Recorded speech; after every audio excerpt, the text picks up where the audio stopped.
wanted Mexican beer, Texan beer, and he took Texan beer, which I thought was, took as a personal affront, but I'm Mexican, you didn't notice, Mexican American.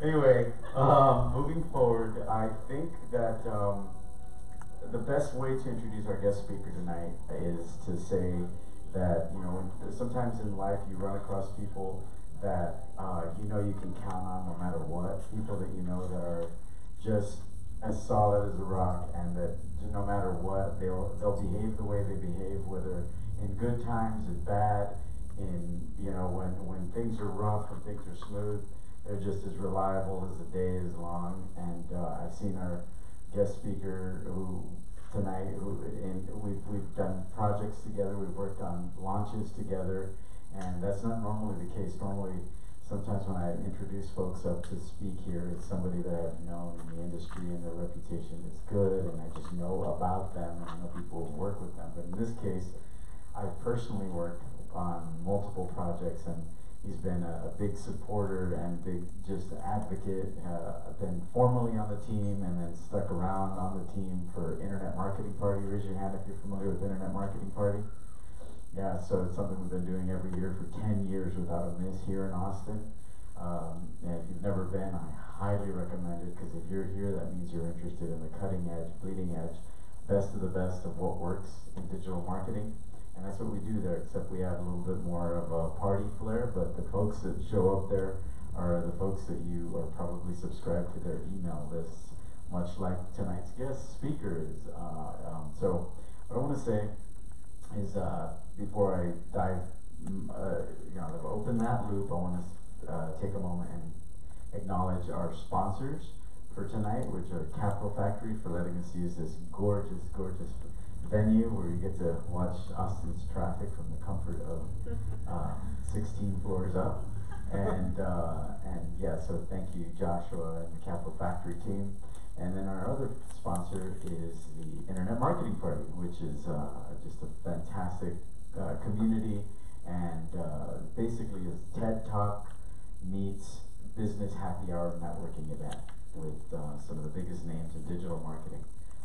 So if that appeals to you, I highly recommend it. If this is your first time hearing about Internet Marketing Party, and or you've never been to one, we will give you a one-time admission free. Just talk to Anna before you leave tonight, and it's valid only for people that are here tonight that have never been to an Internet Marketing Party before. All right? So to that point, one of the ways that I've had the opportunity to work with our guest speaker tonight is he came to an Internet Marketing Party probably 7 years ago, and he had heard about it from a guy named Mike Fulsame back when he was living in Long Island, New York. He said, dude, if you're moving to Austin, you've got to meet this Dave Gonzalez guy, because he hosts these epic events every month called Internet Marketing Party.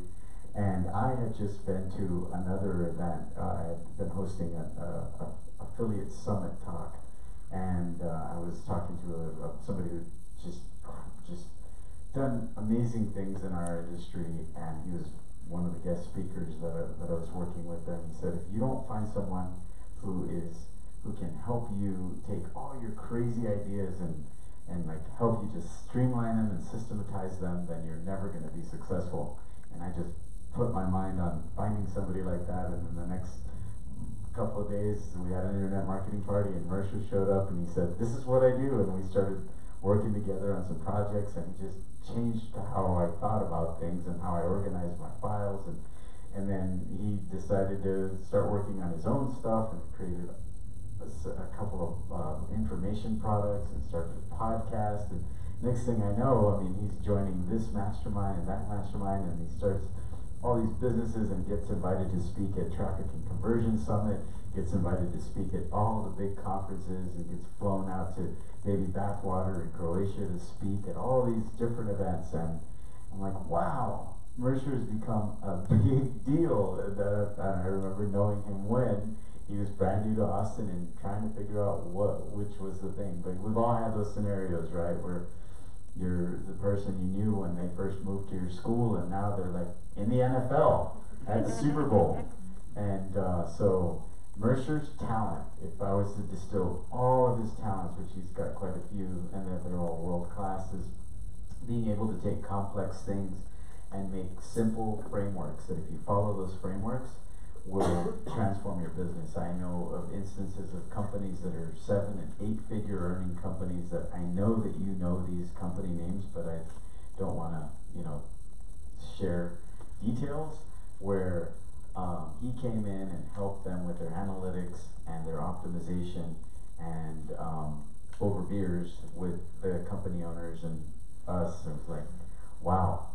You get to a point where you kind of assume that certain size companies have their act together, and so some of the things that I've seen Mercer implement with companies that are big brands, big names, and transform their profitability and transform their ability to have control over their business, because it's not always just about profits, because sometimes businesses can grow so fast that they can implode. It's about having control so you can grow at a rate and a pace that you choose, whether you have the right team, the right infrastructure, and the right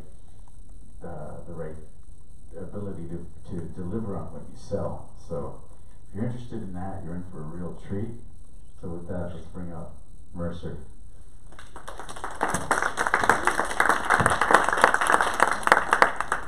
So yeah, the Internet Marketing Party, I moved down here in May of 2011, and at the end of May of 2011 was my first Internet Marketing Party. It was just so happened to be the first one they ever charged for. So I've been a paying member since it was something to pay for. But it's awesome, and it's part of the reason that I'm here today is that community. So if anybody is, just kind of do another shout out for IMP, for the Internet Marketing Party, check it out. And it's amazing because you get to see the speakers kind of, even as they come back years later, and you can see them kind of move through the industry and learn a ton, not to mention networking that's available. As Dave said, it's no reason why Dave was like, what do I say? And I'm like, I just do your thing. Because I don't, I know that he's going to do it so much better than I ever could, which is kind of cool, and I like hearing it. Are you going to come up and say something? I'm going to say something. So Mercer's company is measurementmarketing.io. That's not what I was going to say. No, it's just like, so Mercer had, it used to be called something different, and he had a lot of traction, a lot of momentum, and tons of people in his community and his group, and people paying him monthly. And he went through a big, should we change the name? Should we change the name? And so it's measurementmarketing.io. So the name tells you what it is, right? Because marketing is really about numbers. People think it's about catchy headlines and doing crazy weird things, but it's, if you don't track the numbers, none of that matters. So measurementmarketing.io. I did say that to him. I was like, hey, just get the company name right, we're cool. And that was the one thing he did mention, which is pretty funny. But he does do, I just love how he introduces people and all the different stories. Okay, so let's talk about measuring your marketing, specifically using what we're referencing as the Google Analytics Super Report.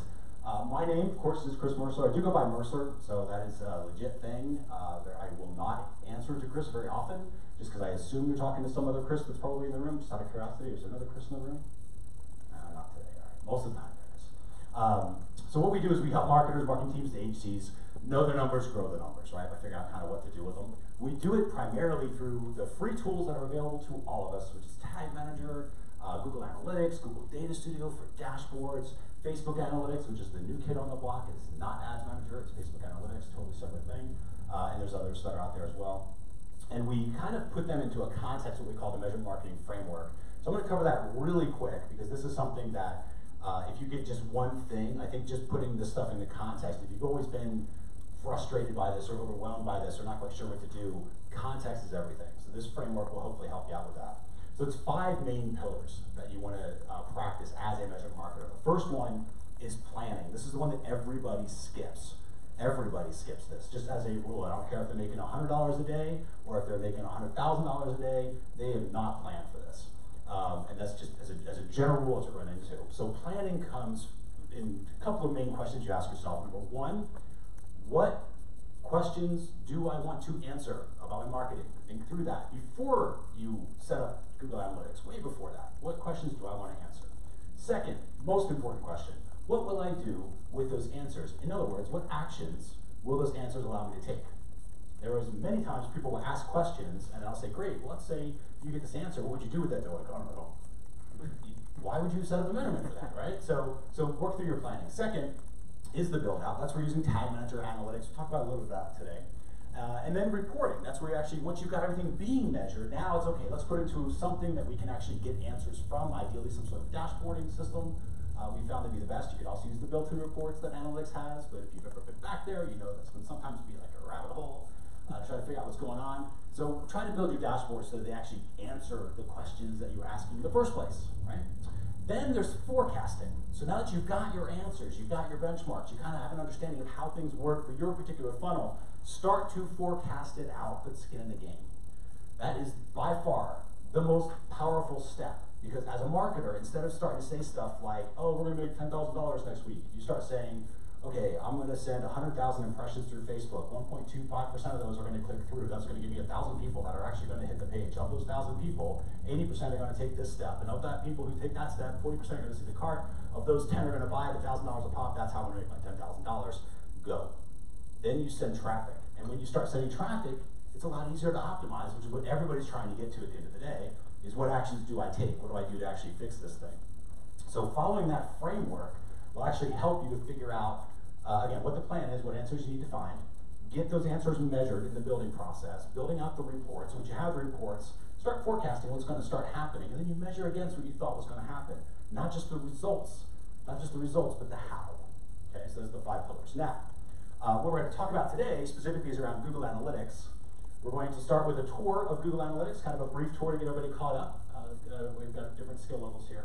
And then we're going to talk about the super report, specifically 2 different aspects of that, which is knowing what traffic sources work and knowing how those traffic sources are actually working. So we'll come back and go through GA for that. Real quick, it's now your turn. How many people, when they think about analytics, just show of hands is cool, when they're thinking about analytics, like this is what they're thinking, kind of like, this is not my gig. And show of hands if you're really like that. It's okay to be proud. It's most of us. Okay, so half of us in here. Out of curiosity, how many people are like, dude, I know analytics, I know it. Like, and yes, the lazy people who weren't raising their hands. Okay, this is good. How many are like halfway? Let's do that. We'll give you, okay. So about half you kind of like, okay, I kind of got it, but I wouldn't want to be up on stage talking about it, maybe. Okay, and the rest of you are like, this thing is horrible, and I'm just trying to figure out, because I know it's like a necessary evil. I hear I have to use it all the time. So this is going to be useful. Okay, here's what I want for you. One thing, I think the easy job is my job, personally, in this room. I've got the easiest job. I get to talk about something that I talk about all day long, every day, and have for years. So my job is kind of easy. Your job is a little more difficult, because you've got to figure out a way to make this talk useful, something that you can apply to your business, right? So some of you, and we're going to cover a lot of different stuff here, so some of you, if you're especially in that beginner mindset, and maybe even that 5 pillars of measurement marketing, maybe that was your one thing, you said, talk to that and say, cool, I'm going to start forecasting stuff and figuring it out. Maybe that's the stage you're at. If that's not for you right now, maybe something else you pick up through here that we're going to talk about will be your one thing. The goal is write down that one thing and say, okay, I'm gonna do this. This is the thing I'm going to take action on. If you try to grasp on every single thing without practicing anything, it's going to slip away from you, I promise. It's like a prescription for being overwhelmed and frustrated. So take your one thing and be like, this is the thing I'm going to do, and then maybe you could write down a couple things you're going to come back to or rewatch this later. I know they said they were going to be a live stream and recording, so you can rewatch it later, and then you'll rewatch it with that mindset of, okay, I've practiced this part, now I'll come back and you'll pick up something else, I promise. Because that's just how this world works in this particular industry. So one thing is what you're trying to get. All right, let's start with the tour. We're going to start this for our little baby Google Analytics people out there. So this is the Google Analytics interface we all know and love, or at least know. Overall, we're talking about this main report. I'm just going to go kind of quickly through this again, just to give you context, a little map of the area. So in this case, you've got, this is the main data set, right? So everyone's looking, all the eyeballs tend to go in this main area of GA. Right here is where you adjust the dates. I know that sounds like, oh, maybe that's kind of a simple thing, but this is a mistake I see all the time. People are looking for their goals, and they can't find their goals, and they've set up their goals, and they're trying to figure out their goals, and they come to me and they're frustrated, and I'm like, when did you set this up? And they're like, Wednesday, and I'm like, what day are you looking at? They're like, last week, and I'm like, well, change your dates, and it works, right? So make sure you're changing your dates. Also, you'll see here's a trend. You can kind of change with this trends by and large. In this case, it's page views by default, and mostly tends to be that. But down here is where everybody pays attention, right? Down here is your data table. So on this side, this is just sort of analytics terms, so we can kind of get used to these, and you will want to get used to these because Google uses them all the time. On the left side, the things in these data tables that you're sorting by, the things that you're slicing and dicing the numbers by, they're called dimensions. Okay, so they're called dimensions. Everything else, all the numbers, called metrics.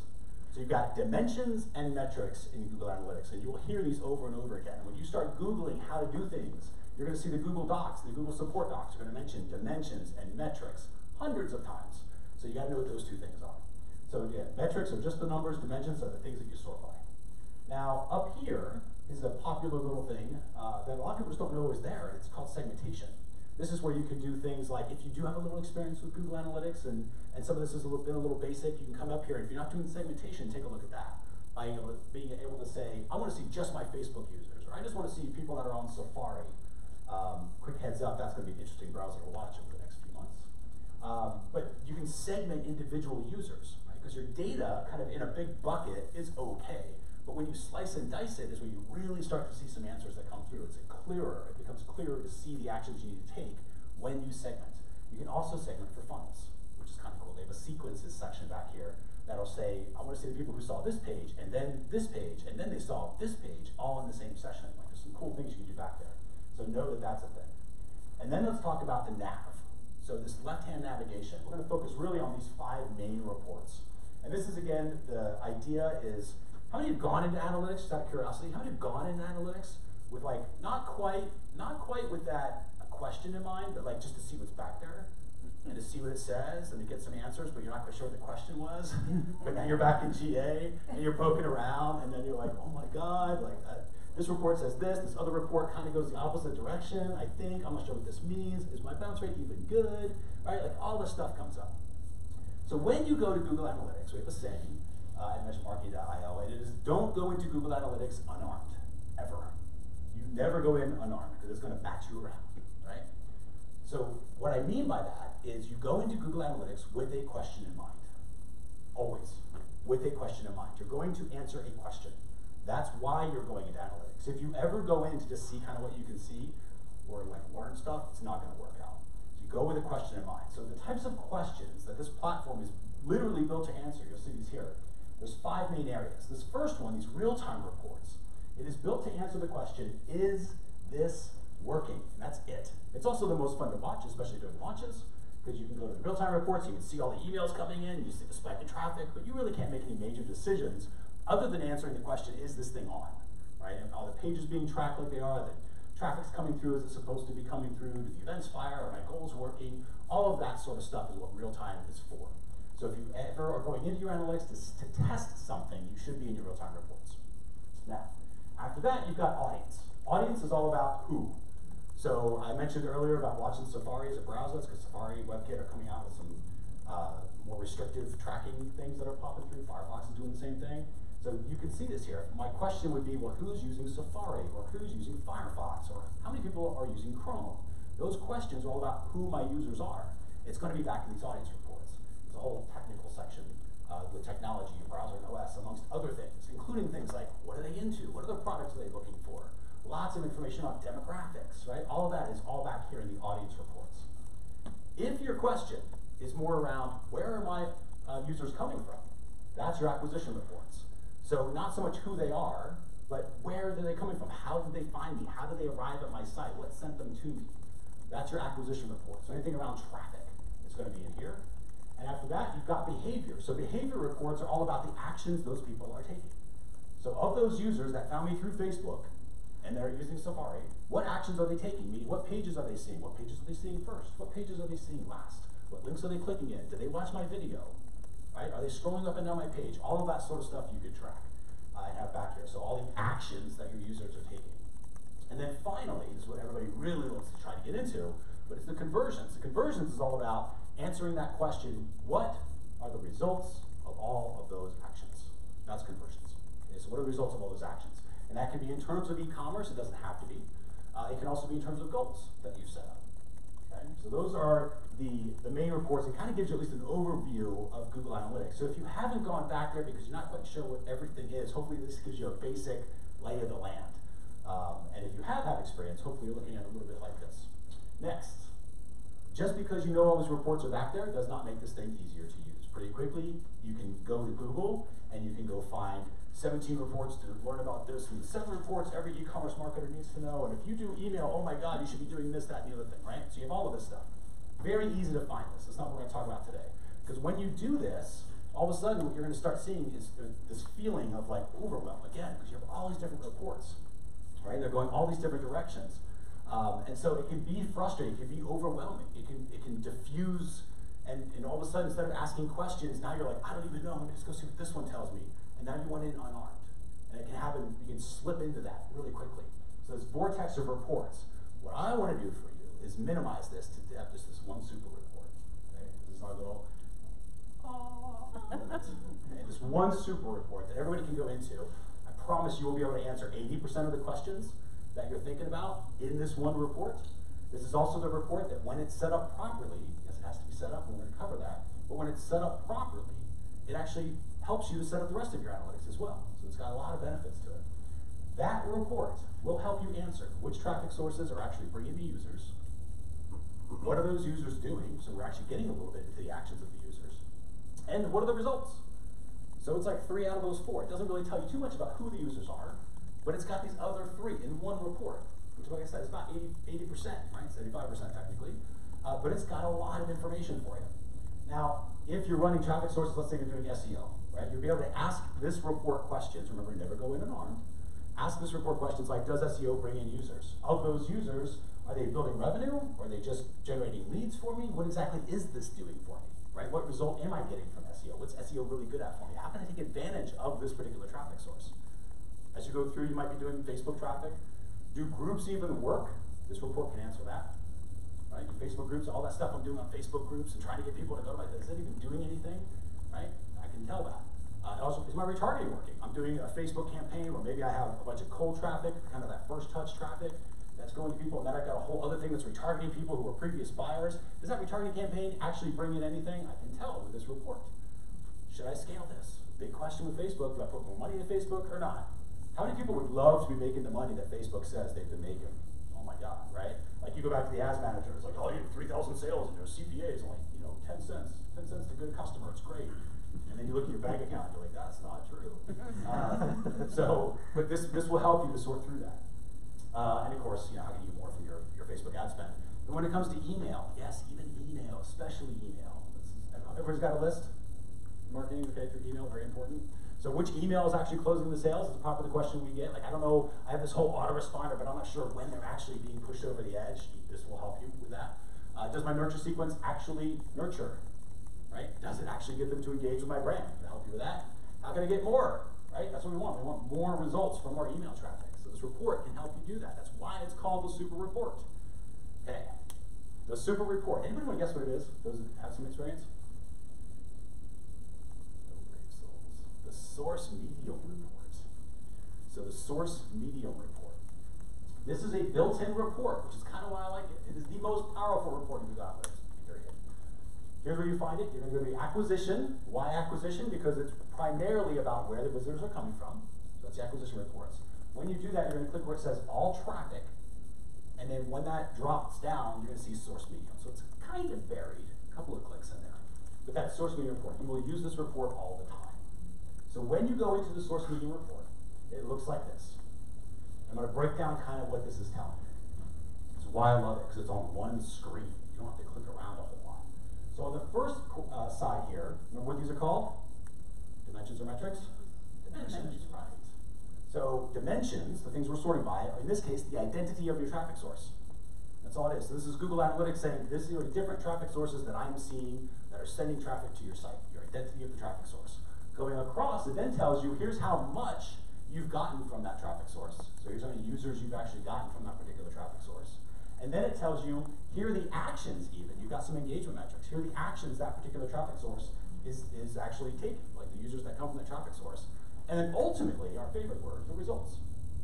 So we see what the results from that particular traffic source are. So in one report, you get all 4 of these things. The identity of the traffic, you get to know how much it's coming your way, you get to know the engagement metrics, the actions that they take, and you get to know the results.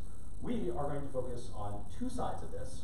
So we got just kind of zooming in a little bit. Identity, you got your quantity, you got your actions, and you got your results. We're going to focus to start with on identity. So the identity of the traffic sources. Now, that again, here is a dimension, and Google will do its best to help you where it can. It makes its best guess. Right? So the way it does this is it has 3 possible options, and only 3 that it can guess on. The first is organic. Anyone want to guess where that's coming from? Google search. Search, right. So it's Google search, but not just Google. It can also be Baidu, it can be Ask, it can be Bing, it can be Yahoo. Yes, people still use that. It's kind of interesting. You see AOL back there on occasion. So that's, and you'll see Baidu organic and Bing organic, right? You'll see that. So, but organic traffic is always a search engine. It's Google telling you they came from search. So you know already that they were, why? What's important about that? The mindset. When somebody's searching for something, they have a problem they're trying to solve. They're trying to learn information. They're trying to take an action. And they're typing something in to solve this issue. It's a very different mindset than looking at cat pictures on Facebook and then being interrupted by an ad, right? Totally different. So this traffic source, you now know that's going to be basically your search traffic. After that, it has something called referral.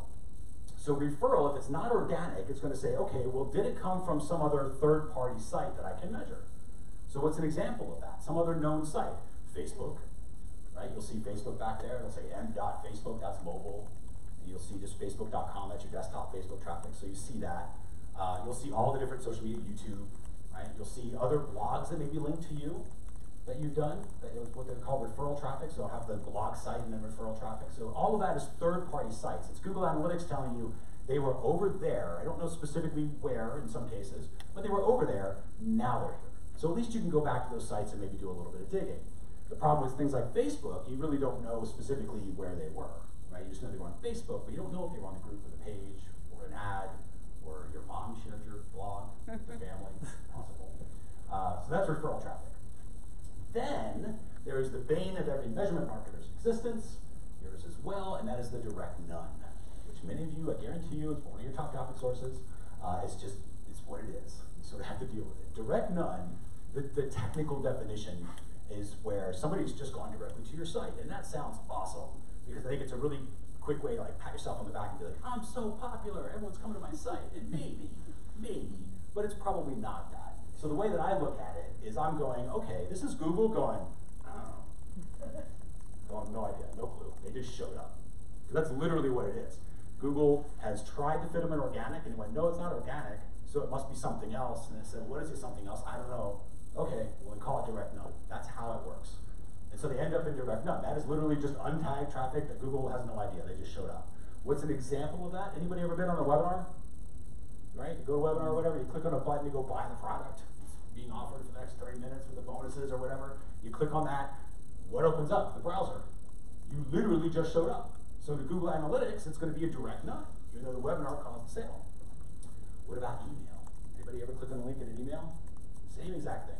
You click on a link, the browser tab opens up, you literally just showed up to Google in most cases with email. So a lot of email traffic is actually being tagged as direct none unless you do something else different about it. I'll show you some examples here on how.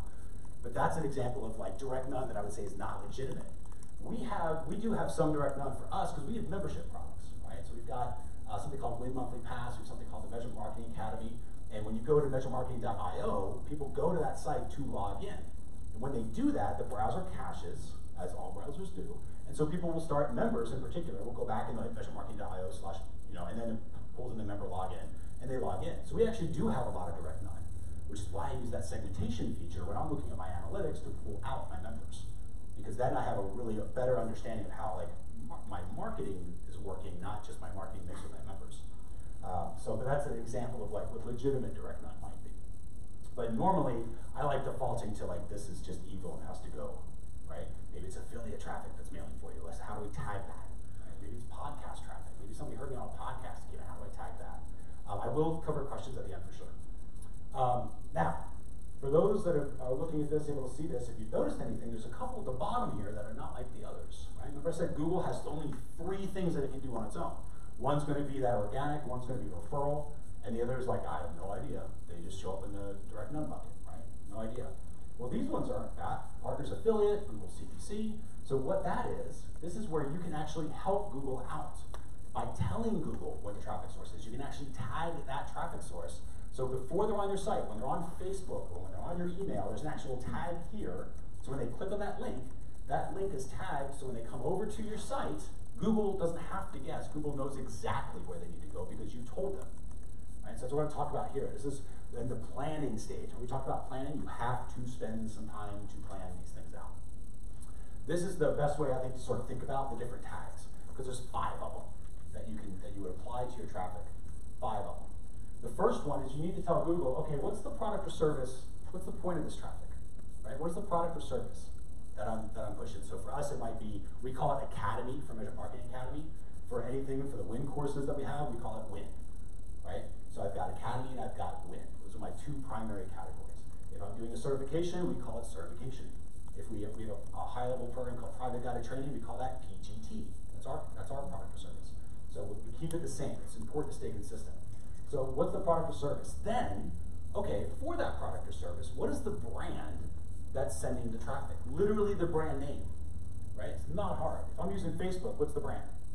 What if I'm using YouTube? What if I'm using a webinar? Trick question. The question is, which webinar platform am I using? So if it's BigCommerce webinar, it could be BigCommerce, it could be Webinar Jam, it could be GoToWebinar, it could be Zoom, right? Those are the actual brand names. And there's reasons that stuff's important. So that's the brand name of the product or service, or sorry, the brand name of the traffic source that is sending for the purpose of achieving this product or service, right? Making this happen. Underneath that is, what is the type of traffic? This is where the actual webinar word comes in the case of webinars. Because I might have 3 different webinar platforms. Maybe I use GoToMeeting, maybe I use Zoom, maybe I use Webinar Jam. But they're all webinar traffic. So that would be the medium in this case. Another medium, email, right? So we use Infusionsoft for our system, so our brand is Infusionsoft, and our type is email, right? That's what the email is. Then underneath that, I can tag it even further. So now I already know that, okay, I'm sending, let's say, a Facebook paid ad. So I might call that CPC for paid traffic. So a Facebook paid ad, so say Facebook CPC, for the purposes of selling a Win course. So it knows that, Google Analytics knows that. Then I'll tell it, okay, here's the headline of the ad that they clicked on. Why do I want to know that? So I can go to Analytics and I can break down a report by ad and see what the results are. And then I can dive even further, which is this little detail section, where I can start saying, okay, and by the way, this was an ad that targeted males 25 to 54, it had the image of the laptop, and it was a 20% offer. I can put all those details in there, so I can really drill down in Analytics without having to go all the way back to ads, the ads manager on Facebook to find this stuff out. Could I? Sure. But I like to see what Analytics version of the truth is, so I can compare them. Okay, so these are the 5 main things you can do with these tags. They're called UTMs, and we'll show you these, and you'll see these everywhere if you haven't before. The second you click on an email when you get home, you're going to see them in the browser, and you're like, ah, that's what they're doing. So here's an example of like Facebook traffic. Let's say I'm running Facebook traffic for our membership program for the Win. So I'll say, okay, what's the brand? Facebook, perfect. Okay, so I would say in the parameters of the URL, and I'll show you what this looks like. So it'll say UTM_Facebook. You will see this everywhere, right? Look for these when you see your emails. In the medium, which is the type of traffic, and the medium is just the type of traffic, I'm going to call that CPC. The reason I'm going to do that is because Google Ads automatically comes through as CPC, stands for cost per click. But what's cool about this is I can pull up all my CPC traffic. I can see all of my different paid traffic and how they're working to achieve the product or service that I'm trying to get them to move forward on. So I've got Facebook CPC. The next thing is cool. What is that product or service? Okay, so in this case, it might be for the Win. That's how we define it. So anything that's for a Win course, we say this is the campaign product or services for Win. And so we've got the Win, UTM campaign for Win. Then in this particular case, maybe the headline was Know Your Numbers. So we just put no dash your dash numbers. Little pro tip, dashes where there's spaces, super useful. Everything lowercase, also super useful, never punctuation. And then in the content section for details, this is an example of how I can get those details of how do I go to Analytics and say, Analytics, is my retargeting working or not? The first question Analytics is going to say is, at least in my head, is what do you mean by retargeting? I have no idea what you mean. Like, I'm not built for that. I'm going to say, yes, you are. Because retargeting is anything in the content that has AUD-retargeting. Because that's how I coded it. That's how I tagged it. So then Google goes, oh, yeah, okay, I'll look in the content, find anything that matches that. That's the retargeting audience. Here's all the results for those people. And I can be like, cool, that's working or not working or whatever the information is. But that's how I'm getting into there. You can kind of see audience retargeting that had previously been in a blog, the image of the laptop, right, whatever else that you want to put in there, you can. But it's a great place for those Now, bringing this into a little more real world, so you've got, let's say, the main destination URL that you would create, in our case, measuremarketing.io. Then I've got my UTM source, an equal link Facebook, that's our brand name. We've got the medium, the type of traffic, CPC, paid traffic basically. The UTM campaign was for my win. The headline of the ad was know your numbers. And the details was this was retargeting people who saw the blog, had an image of a laptop on it, right? Because maybe I've got other ads that have other images on them that I want to be able to break it down by. So that's what it all kind of looks like. And when it goes together, it looks like this. This is the link that I put into the ad. So I go to Facebook and say, go send them to this. This is the link for your ad. There's different ways to do that in Facebook Ads Manager, but you're adding these parameters. So whenever Facebook says, hey, we can do tracking parameters, we can do UTM parameters, we can do tagging parameters, this is what they're talking about. And so if this was an email, the only difference would be, I might, instead of the source of Facebook, I would say Infusionsoft, because that's literally what we use. It's the brand name of our emailing platform is Infusionsoft. And instead of paid, because it's not CPC, I would say it's email. So it'll say Infusionsoft email campaign is win. Maybe the subject line was know your numbers, right? And then I would take that link, and that's what I would link, that entire link with all those parameters is what I would link that email to. So when you open up your email and you click on it, you'll see the UTMs, and so will Google Analytics.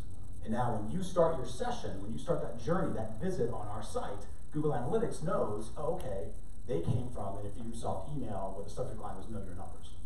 And that's how we know that stuff. And that's how you will be able to tell Google Analytics where your traffic is coming from. It's an incredibly important first step. And if there's one thing that you need to do with analytics to set it up properly, this is it. Think through this stuff. Because everything else relates back to this main question of what traffic source is working. It's always going to be like that. What achieved the goal? What's making you more money? Right? What's giving you more engagement? What's the best time on page? It's all going to relate down to traffic sources, because that's what the thing you can control to some extent, right? That's what your job as a marketer is to get more traffic sources. So you got to tag them in wherever you possibly can. Tag them in. All right. So that's kind of where they are. Just line them up. Now, that's what makes this happen. Okay, this is an example of ours. And you can see here, Facebook CPC. That's how it got there. I quite literally tagged it exactly how I showed you. And so CPC, the Facebook paid traffic is coming in. Also have some organic traffic. You can see my Infusionsoft email generating traffic. You also see Seriously Simple Marketing, which is our sister site, sending us referral traffic coming in. I also have Facebook referral traffic. What is that? That's Google guessing, because it goes, okay, this traffic wasn't tagged. Could it be somebody sharing it? Probably my mom sharing the blog. Great, thanks, Mom. But she could be sharing it out there. It gets out there. She's not using UTMs. So Google knows it came from Facebook, but it wasn't tagged, so it goes Facebook referral. That's cool. I don't mind that. Unless somebody messed up the tagging that I do. But otherwise, Facebook referral is cool. Now, look at the other stuff that I've got in there. Social Media Examiner podcast. I did a podcast with Social Media Examiner recently. I know that these visits came from that podcast. I know that the webinar we did with Frank Kern's Inner Circle program generated that many visitors. I know that the traffic and conversion booth that I did, this is offline. I'm literally at a booth. I have pieces of paper that talk about our products. There are URLs on that piece of paper that if somebody types them in, they redirect to pages with UTMs that say Traffic and Conversion Summit booth. Right? And why do I say booth here? Because I might do other booths at other conferences and conventions, and so I can now see how booth traffic does. And I have this trade show channel all of a sudden, because I can go to analytics and create that, because it's all being tagged in. So don't think about it as just online stuff. You can tag almost anything to some shape or form. And then of course down at the bottom you see socialmediaexaminer.com/referral. That's people who were literally on Social Media Examiner and then clicked on a link to come over to our site. So that happens too, which is great. The podcast traffic is people typing in the thing. They're driving in their cars and they typed it in. That's kind of what that's like too. All right. Now the before, you could do things like this. By default, you know, okay, it came from Facebook and they saw some content and then they bought or they achieved a goal, they became a leader, or the completion is. So Facebook, Twitter, LinkedIn, kind of like this, right? You have traffic coming in, you can kind of get an idea of what it is. It sort of works out, but it's a little bit of chaos. Now, when you start using UTMs and you control what you can control, if you can't control it, so be it. But if you can control it, you should. Tag your traffic, and now you can start saying, oh, this is the Facebook paid ads. These are the Facebook things that I shared, right? We actually call ours Facebook Share, because if anything we don't put money behind, I want to track separately. I don't want it as referral traffic. I want it as, we caused this, but I didn't boost it, right? So we keep that separate. We had a $4,000 sale one day that came from that, came from shared traffic. And I was like, at the time I was like, is this stuff even worth it? And I was like, yes it is, right? But I wouldn't have known that had I not tagged it, because it would have been in referral traffic, and I wouldn't have known what caused it. I would have thought maybe somebody shared it, so I don't know, I better make that story up. Because I don't know. But I knew I did it because we did share. We UTM'd it. That's why it's important to track that. Same with Twitter, LinkedIn, what other traffic sources you're using. So you've got this little more channel-oriented, right? Everything's a little more focused. You can start asking better questions of your Google Analytics. You're not afraid to go back into Google Analytics now because it's going to have answers for you. Now, ours, this is another screenshot from ours. You can see the 3 different Facebooks that we have. So I've got Facebook as a brand name. I've got my paid traffic. This is traffic that I've boosted, right? So an ad, a post, whatever it is, but something that's money behind it's the only time it gets it. I've got referral traffic, which is either something was accidentally not tagged, which of course could happen. Hopefully it's people just out there sharing stuff on their own, talking about the company, they see the logo, they click on it or whatever, and they come through. And then I've got share traffic, right? Something that we've done.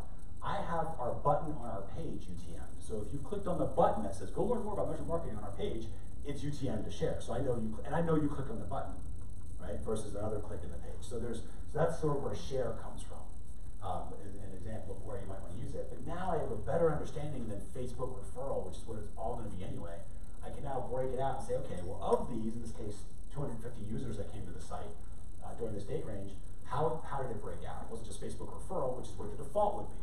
It's, okay, most of it's coming through our paid ads, some of it's coming through referral, and very little is coming from that particular share that we did. Now, here's another example. Talk about podcasts. Right? I use the same, remember consistency, we talked about the tagging traffic. Podcasts. I can bring an entire channel of podcasts, of different podcasts that I've done. Every podcast that I do, I tag. So that when somebody's coming in, I'm like, where do you learn more about you? Oh, just go to measuremarketing.io/DM. That's going to take you to the Digital Marketer Podcast UTMs, and you're going to be in that slot. Right?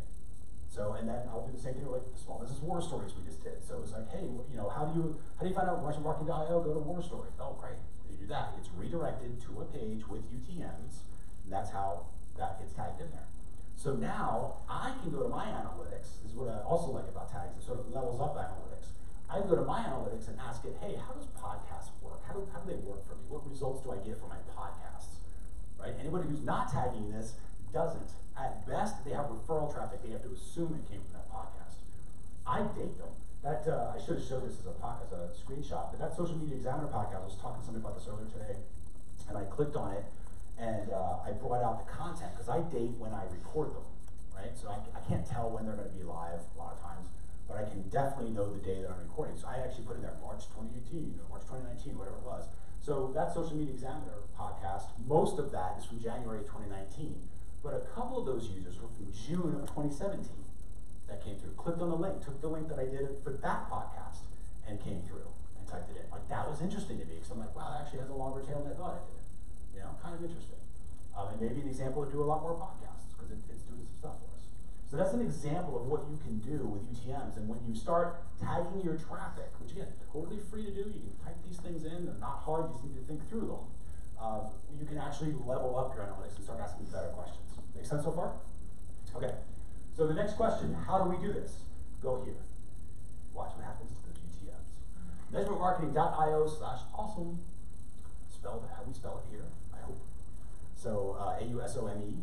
And if you go there, there's a traffic tracking toolkit that you can get. That is this, which is a UTM traffic tracking builder. So that'll actually go through a lot of the structure that I've talked about. It'll remind you what everything means. And there'll be many tabs on there that you can go through and say, okay, this is how I'm going to tag my Facebook, and here's how I'm going to tag my email, and here's how I'm going to tag my webinar, or whatever else, the other traffic sources that you have. So measuremarketing.io/awesome. The other thing that is in there is this, which is your traffic planner. So, and this is something to help you to think through all of that, because you need some structure. It's hard. It just is. There's lots of different traffic sources, and the worst thing in the world is having conflicting things, because then nothing matches up in GA. So you sort of have to coordinate everything. This will help you do that as well. And then, of course, any questions you guys have over that stuff will help you out with it. So we talked about source media, and we talked about the identity of the traffic. Now we're going to go, as we finish up, we're going to talk about the results of the traffic. Okay, so we've got all these different identities. We know the traffic sources. We know them to an intricate level at this point. Now, what are the results of all that? On this report on the right-hand side, you have all of that. And then what you're doing is you're connecting the dots here in one report. So you're able to connect the dots and say, here's the identity of the traffic, what are the actual results, what happened here. The trick is not just looking at this and knowing that this is a thing. The trick is how you do this. as with all things with GA, it's the context, it's the map you use. So we're going to talk about that. This is your map. ACE goals. And hopefully this is a one thing for many of you. ACE goals: awareness, completion, and engagement. You need 3 types of goals. This is not a how to set goals in Google Analytics course. There's lots of stuff on YouTube about that, where you can find that stuff out. This is, what should a goal even be? Right? This is a bigger conversation. I've got a funnel, I've got a company, I've got a business. What should a goal even be? A goal should be one of 3 things. You should have awareness goals. You should have engagement goals. You should have completion goals. That's where the ACE model comes from. So awareness goals, it's really when you're tracking that milestone when you can say with reasonable probability that yes, at this point they are familiar with my brand. Right? They know where they are, they're sticking around. It's not a lot, you don't need a lot, but it's just enough to be like, yeah, okay, they're familiar with me now. Exposed to the offer of my funnel or whatever the thing is you're pitching or selling. And if you were thinking about this offline, which I find helpful to think about how things are offline and what the component is to online and offline, it's if they walked in your store, right? Because they are aware. People that looked at your store, walked by your store, you don't want to go out and chase and retarget because they looked at it and were like, yeah, that's not what I want. When they walk in, they kind of look around and they stay, they're aware of where they are. The next set is the completion. This is the thing that everybody races toward. This is the thing you probably already have set up, where you're thinking, oh, great, well, you know, how many widgets am I selling or leads? So it could be when they become a lead. If you have a lead generation funnel and that's your end goal, then that could definitely be that. It could also be when they purchase a product or service, right? If that's what you're doing, you're selling your widgets, obviously. And of course, if it's a store, it's when they're checking out, right? They go to the register, they pay you, hand them a credit card, you hand them a little bag, and they're out. Right? The actual completion goal. It's the easiest thing to think about because it's the thing that everybody naturally thinks about. But awareness they forget about. Right? You got to measure when they start the process. Now we've measured when they finish the process. What do we have to measure now? The middle, how they did that. And that's what engagement goals are. So the engagement goals would be something like, okay, they clicked on a button where they saw my order form, they saw my cart page, they've engaged with me in the process. It could be, if you were thinking offline, what you're trying to do is you're thinking about the behaviors that mimic this, where they're looking at the item, where if they were at a physical location, they're taking the item off the shelf and they're really investigating it. And this is the part where if you're the manager, you're like looking for your salesperson, be like, where are you? You gotta go sell that thing, right? There's a customer needs help because they're engaging with you with that journey. You could do the same thing from a behavior standpoint online. And your trick is to figure out what signals is that. And you keep it very simple. You can say awareness is going to be a sales page view. You can say engagement is going to be when they click on the order form to actually see the cart. And you say completion is when they actually purchase. You can measure all 3 of those. Now, again, awareness, completion, engagement. Why do you want to measure goals through ACE? Why do you set up ACE goals? Because this is an example of this in GA. These are all destination goals, by the way. They're the easiest goals to set up. They also have the most false positives. But they are easy. So if you're starting out with Google Analytics, destination goals will be your best friend. But these are set up for all 3. These are all ACE goals. So I've got here, in this case, there's the academy. I've got my sales page. I've got the cart right here, which is my engagement. And I've got the purchase page up here. So that's my completion. So I have a different academy funnel where I've got the sales page for that one. I've got the cart for that one. And again, they end up in the same spot for completion. So I'm measuring all 3 stages of my customer journey. Okay, now again, why do that? That seems like a lot of busy work. Don't you just really care about the end result? Of course you do. But what you care about more than the end result is how you're getting that end result. Because that gives you something you can do next. You can do something with that. Right? If I know that SEO brings in money, that's great. But if I knew that SEO was really much better at bringing in awareness, that's more powerful. Right? Because I can say, oh, that's a top of funnel metric. That's something I want as a top of funnel traffic source. And when you start connecting the dots here, you can do exactly that. So what you'll do is you go to this results section. You'll see what says conversion and then all goals. You can click on that. Any goal you set will be in here. If you have e-commerce, that will also be available to you. But if you don't, it won't be. Which is fine. You don't have to have it. But you can select the goal that you want. Again, I can select my awareness goals. And I can see how my traffic sources actually stack up at making people aware. Or I can select my engagement goals and see which traffic source is really better at engaging. Or I can select my completion goal and see which traffic source is really good at closing the deal. And this is how you start seeing that journey of SEO is really helping them to become aware. My Facebook retargeting is really great about getting them to engage. Email's the closer. And now you know how you're achieving the results you're achieving. You can go back and you start to forecast out what your marketing needs to look like. To say, okay, this is the plan. I'm going to be creating a bunch of blog posts, a lot of good content, a lot of SEO-driven content. I do not care if they buy. That's not my that point, but I'm definitely going to measure to make sure they're staying aware. Then I'm going to retarget those people with Facebook. That's going to bring about 40% of them back. You would know this because you're measuring all of this stuff. Then of those, X amount are going to become leads, and I'm going to close them an email. Within 7 days, I'll close this many of them. And you can measure that because you're tagging all of your traffic along the way. So this is where this report becomes really powerful. And here again, just kind of going back, you see this says top line is Google organic, and I just kept it as all goals here for example, but again, you can switch this around.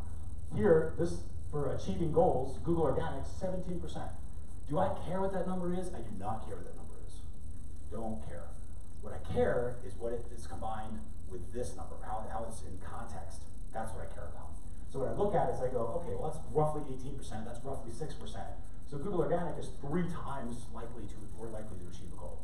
That I can say with certainty, right? It's 3 times more likely to achieve a goal than, in this case, YouTube referral traffic. And then, so now I can compare those, right? I would look down and I would say, okay, well what's this one? This is my best one. Anybody read that? What's that say? Direct none, right? It's what you're like, oh, great, my best traffic source. I have no idea where the traffic's coming from. It's probably email. In this case, this actually came from Google Merchandise Store, probably is email. But this is a problem when you see this, right? If you haven't gone through and tagged all your traffic, you will get answers like this, where it's like Google going, man, this traffic source is amazing. Can you get more of it? You're like, awesome. Who is this? Like, I don't know. Okay. This is frustrating.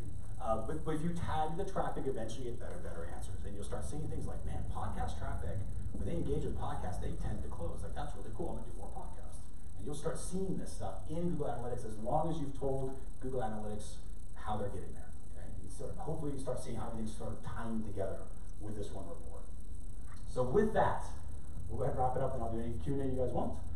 So covered a basic tour of Google Analytics, help us get our wins. We talked about the who, the where, the actions, and the results. Remember, this audience reports of the who, the acquisitions all about where traffic is coming from, behavior reports all about the actions they're taking, and then finally conversion report all about the results. But we also talked about that one super report that does these 2 aspects in particular, where the traffic is coming from, so what traffic sources are actually working for you, how you're getting them there. And then it talks about, here's how they're working. This is the traffic source that makes people aware. This is the traffic source that makes them engaged. This is the traffic source that helps them to actually complete the sale. So you have a better understanding of how it all works.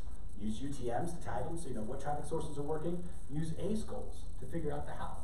If you don't use ACE goals, you're not going to know the how. You're going to end up having results. And then you start seeing things like, well, SEO brings us a lot of visits, but it's horrible for sales, so I'm not going to focus on SEO. But if you weren't measuring for the awareness and the engagement, you might miss out on something really important that otherwise will be blindingly obvious when you use ACE goals. So that's why that is there. If you want more, here's where you can find me. So ChrisMercer.marketing.awesome or .io/awesome. There's my email, and then all over the social medias. So that is it, and happy to answer any other questions that you guys have.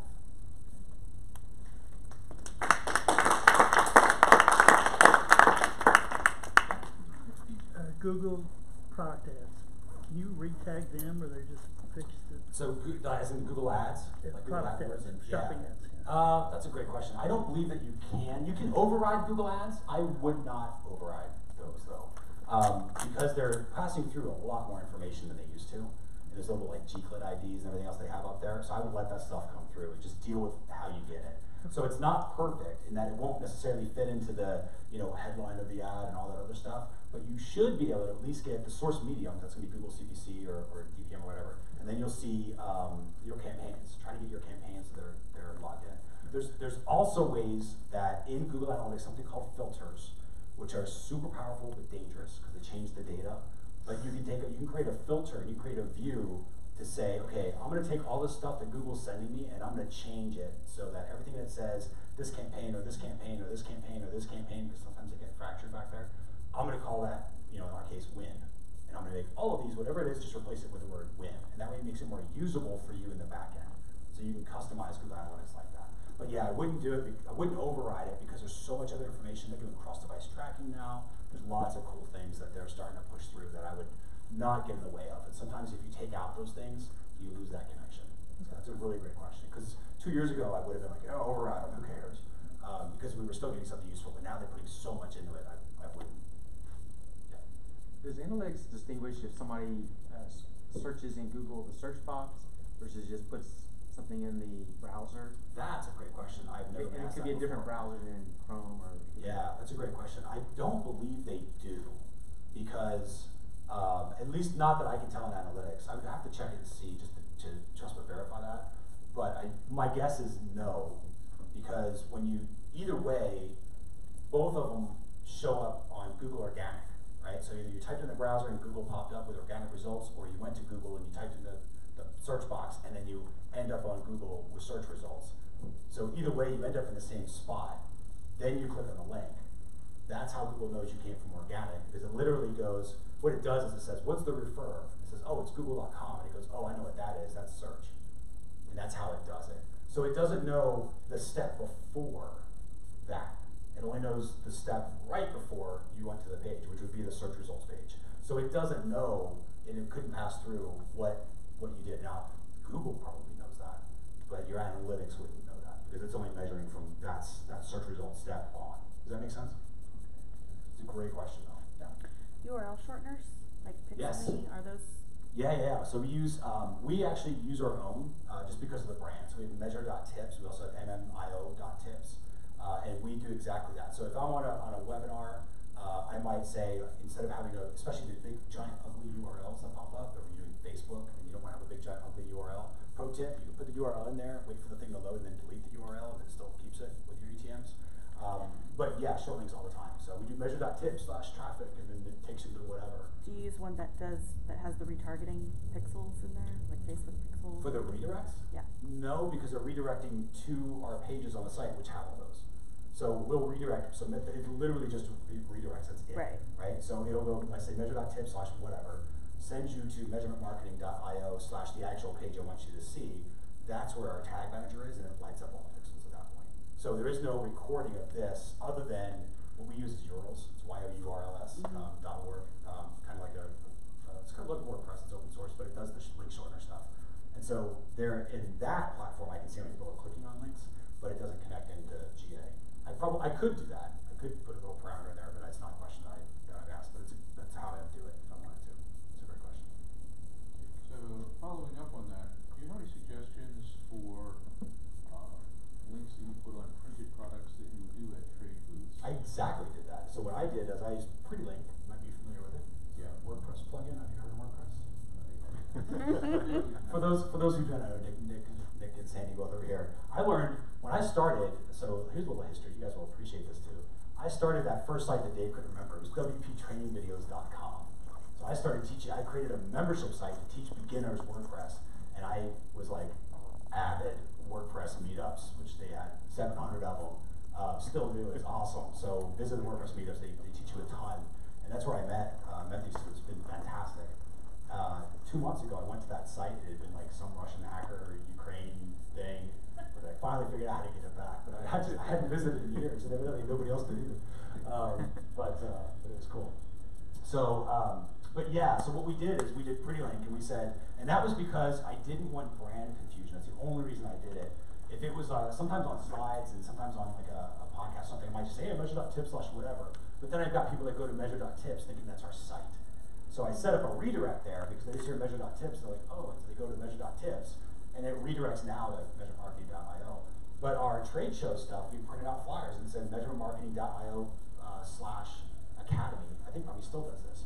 If you go to measuremarketing.io /academy, it will redirect you to the Academy sales page, the Marketing Academy, but it'll UTM it as TCS currently, because I'm letting those have a little bit of a long tail, because they're the only way you could have got that link is, well, besides now, is on that piece of paper.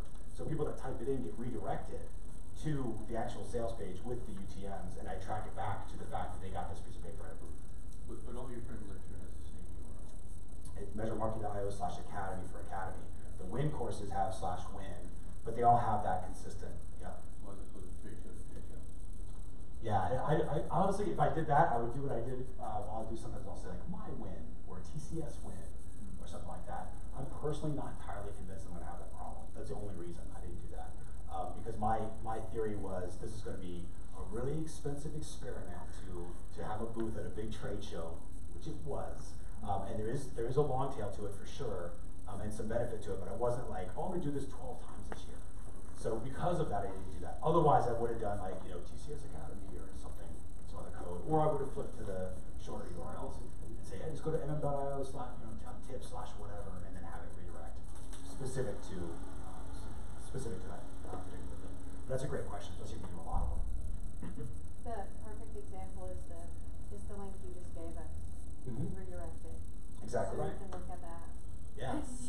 That's exactly it. You see it in action, right? Exactly. Yeah, you see it in I action was where like, it's like, wow, that's how it works. yep. And then it is. Once you see it, especially when you start clicking on emails, and it's a really good way to learn Yeah. too, because you'll see, oh, this is how they know where I came from, and you're going to see some ideas are really good, right? It's how we evolved our system. We took like the best of the best that we saw, and we're like, that's brilliant. I'm gonna start using that. And some of them are horrible, and you're gonna get good at it. You're gonna be like, man, that doesn't mean anything to them. I guarantee you, in 6 months, like they're tracking it right now, thinking this is gonna be awesome, but in 6 months from now, they're gonna fracture it. They're gonna have any idea. And you'll see that. But clicking on other people's links and looking at the UTMs are definitely good. Thank you for bringing that up. Any other questions, comments, concerns? Chris, do you use Twitter cards, and do you attach, do you UTM Twitter cards, or do you ever change? I don't. I don't use them, but I would try to UTM the hell out of them if I could. Yeah, and if I can't, I'll do a shortener, a link shortener. Yeah. So if I care about the brand, and this is where like on podcasts, it's measuremarketing.io / whatever, and if it's something where I know no one's gonna remember the brand anyway, like a social media thing, I'll do a short link, because it doesn't matter anyway. No, they're just clicking on a link and then they're gone off the platform. They don't know what they clicked on, but they're gonna show up in measuremarketing.io. So I would use a link shortener for that. Gotcha. Even if I couldn't UTM it. Facebook, I can totally UTM. Yeah. Big ugly link, remove the link, the thing stays with the preview and all the UTMs are still in there. But again, if that stops one day, I'll just switch it to the little short URL shorteners. Because even Facebook uses Bitly. You know, like Facebook analytics page, I was looking at earlier today, they use Bitly links Under the hood. for their stuff. So I'm like, all right, you think Facebook can afford a link shortener? There you go. Any other questions, comments, concerns? Yes. I just want to know where the recording goes. Anna, where's the recording for this? It's gonna be in Austin Tech Live. Their Austin YouTube Tech site. Live. So go to the Or Austin Facebook. Tech Live YouTube site. Great question. I would not know that. Sir? Yeah, when you were mentioning the segment, you said stay tuned for what is going to be happening in Safari. For Safari, yeah. Can you elaborate on that a little bit? Yeah, so there is something called Intelligent Tracking Protocol that they came out with years ago, which was we don't want, essentially, so the Apple, I get Apple, okay, consider, by the way, use a PC and I carry Google everywhere, right? So I'm not saying I'm anti-Apple, but the last Apple I owned was an Apple IIc. Okay, for those that remember that. So, thank you. So needless to say, Apple's company thing is all about privacy, right? Because they don't have any skin in the game. They can be private because they don't have an ad network that needs to have data or anything like that, at least not yet. So they're going this privacy route. They came out with Safari to kind of keep Facebook and Google from tracking everybody, because this is a great bandwagon to jump in on. You got GDPR coming out of Europe, like California's privacy law, the state's going to have its own soon enough. So there's all this momentum. It makes sense. So they start breaking out this ability for websites to track you, essentially, is what Safari is doing. So the first thing they did, which is, this is not a bad thing, this was the third-party cookie problem. So you could go from site to site to site to site. None of those sites have anything to do with each other, but they're all reporting back to Facebook, right? They're all reporting back to Google, to what they call the ad tech. And they're all reporting back, and then those platforms are linking everything together. And so that became a problem, so they said, no, you can't really do that. They restricted it down to first-party cookies. That's how the world works now, first-party cookies, which means when you come to my site, yes, you're gonna get a cookie, and let's say Google Analytics drops a cookie, as it does with everybody. It'll drop a cookie, but it's dropping it on my domain, so it's called first-party. It's not Google's dropping it on my domain, it's my domain dropping it on this. It's got permissions to see my domain, first-party. I'm doing it. So what they started doing was, the next iteration of this was that they had those cookies expire. So Google, by default, Google Analytics cookies last 2 years, right? So you can come to my site on, like, say, Chrome, come to my site, and then a year and a half later come back to my site. Analytics will show you as a new user on day one. A year and a half later will say, hey, a user returned. Again, it doesn't know your name or email and that stuff, just is more useful, more accurate version of what happened. You returned, right? So by default, that's what it does. What Safari does is say you have 30 days. So So get done what you can in 30 days. So now if you come back next month, and the 30-day clock starts every visit. So if you come back 31 days later, you're going to be a new user to me. So what does that mean from a measurement perspective? That means I look at Safari differently than I look at Chrome, because the rules are different. And it's important to be aware of that when you're measuring, because the worst thing you want to be is like, wow, Safari people, they're always new users, like that's awesome. No, it's not. It's just how Safari's changing the game, and it's measuring differently. It's overriding the cookies. Firefox is doing the same thing. Eventually Chrome will do stuff like that too. Like this is coming down the pike. So you just have to be aware of what you're looking at, and don't assume you ask these questions. Now, that's where we are now. What's coming down the pike is 7 days. So they're pushing this out to say, you've got a week now. 7 days cookies. Cookies last 7 days. So now, if you visit my site this week, let's say all of you sign up for this thing now, you open up one of my emails in a week, it's at 8 days, that it's going to track, assuming you're Safari, it's going to track as a new user in my analytics. And I'll be like, well, how could you be a new user? You're opening an email. That's how. Right? It's totally how. And so that's where I think we'll have to see how this works. But I think for the most part, the new returning user thing, not going to be all that useful. I won't put too much stock into that. Partially just because of how Google Analytics tracks it. It's technically a browser, not a user. It's a literally Google Chrome person, and then the Safari person, and then if you open up an incognito, it's another user in Google. So I don't put too much stock into the whole new versus returning thing anyway. But I think most of us, sorry? Will it mess up retargeting? It will mess up it could potentially mess up retargeting, it could mess up personalization. Like there's a lot of people who are like freaked out about it, because now you come back, let's say it's a site you use all the time, well, all the time meaning once every couple of weeks maybe. Now you're not logged in. Now you gotta log back in again. You were counting on them to log in, but now that's not done. Now there are ways there's like 8 ways right now that all of a sudden it's cat and mouse, right? So as soon as they did that, everyone's like, well, you know what you could do? You could do local session storage, and it came up with different ways. Who knows what's gonna happen? Because this was just recently put out there, like in February, recently, within the last 30 days. So now the whole community is kind of going, great, now what? And especially personalization tools, because you know that's the whole point of it, is to have you this customized experience, and but this is just Apple's I think response to some bad actors that haven't really done the greatest of job of really taking care of the user experience, and now the rest of us who are doing it sort of legitimately get lumped into this. Ultimately, I don't know if that's going to be a horrible thing, because now I've got 7 days, and if I need to do a purchase, and I'm measuring that purchase in a 7-day cycle, that's going to be okay for me. I'm also digital. But if I have a long tail purchase, like if it takes me 3 months to close a deal, I can't connect the dots with returning users. I got to figure out another way to do it. But there's ways to, like Google Analytics or user ID tracking. There's other things that you can do to figure it out. It's just that it becomes a little bit more. You have to put more into the planning of it. So, but that's what's coming down the pike. Is Safari's going to do that to 7 days. And when you're looking at Safari numbers, just understand the rules are different for Safari than they are for Chrome or anything else. And then when they change, then maybe the rules will be different. So that's the biggest thing to pay attention to. Gotcha. Thank you. Yeah. So how is this affected by the do not track in browser? That's actually funny, because that was one of the things that WebKit, which was Safari, mentioned, is basically do not track didn't work at all. The reason it didn't work at all is because nobody paid attention to it. So you would say like, oh, do not track me, and my browser just kept on tracking you, right? Because I didn't know you did it, and most people are not super technically savvy and, to be honest, care about that, right? They're like trying to sell their widgets, and they're taking care of the customer support, and they're trying to figure out how to get inventory shipped in from China, wherever they're getting it from. The do not track them was least of their concerns, and it was, and it didn't work. And so that is being deprecated, that's going away. So there won't be any more do not track. The browsers are basically just going, you know what we're going to do? We're not going to track you. And that's where you've got browsers like Brave, I think is a new one that's coming out, that's got everything scraped off. Firefox, sometimes it won't even load Tag Manager and things like that, so you're completely dark. So what does that mean from an online perspective? Yeah, I don't measure everything, right? But I don't care about accuracy as much as I care about usefulness. So I still have a useful trend I can do something with, and that's what I'm looking for anyway. So I don't think it'll be to the point where it's like Armageddon of measurement by any means. It's just, okay, I just have to know what I'm looking at, and now that I have a better version of what I'm looking at, I'll be able to make more useful decisions from it, because I'm just going to really focus on the trends, right? Truth, when it comes to numbers, truth is in the trend, power is in the pattern. So that's how I look at it. That's a great question. Anything else? Cool. Let's have a beer.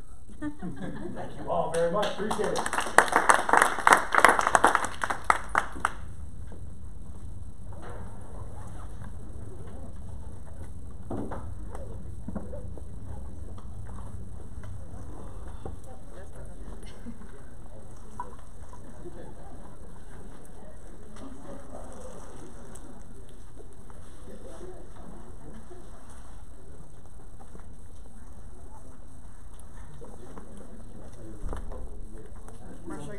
podcast on Social Media Examiners. Really good. I was the 27 people. That's awesome. Yeah. Thank you for letting me know that. It Was that the data studio one? yeah. Oh, that's cool. It was me and then me telling people. Oh, that's cool. Well, thank you for that. It's very good. Keep them coming. Yeah. It's a chunk of cash every year, but it's worth it. Yeah, we're doing a lot with progressive profiling and one statute. The whole thing is a 7-day window. That's what I keep reminding myself. 7 days is really digital long now. Yeah. If I can't pull somebody in 7 days, then I guess I'm doing a second round. I gotta measure it like, here's the first round. Here's my second attempt. Third attempt. When I can't look at it versus trying to do it. Here's the number of controls. Well, that's where, again, use like user IDs, stuff like that. Stitch together.